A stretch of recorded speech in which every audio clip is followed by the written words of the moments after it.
What is up guys, it's another side. So in this video, I'm going to show you how to fix the Roblox 279 error.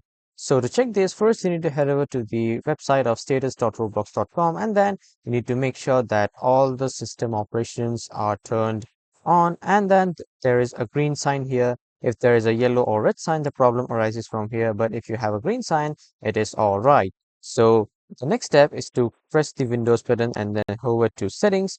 After clicking on the settings application here, you need to search for troubleshoot. And after clicking on troubleshoot here, you will see the troubleshoot settings. Simply click on that. And then here you will see other troubleshooters. Click on this other troubleshooters. As you can see, there are multiple types of troubleshooters, but we need to run the troubleshoot for network and internet. Simply click on this run. And after that, if there is any issue, just simply you will find the solution in the article. But if there is no issue, you can just simply restart the Roblox web app or the Roblox application that will solve the issue. That was all for this video, everyone. Thank you for watching.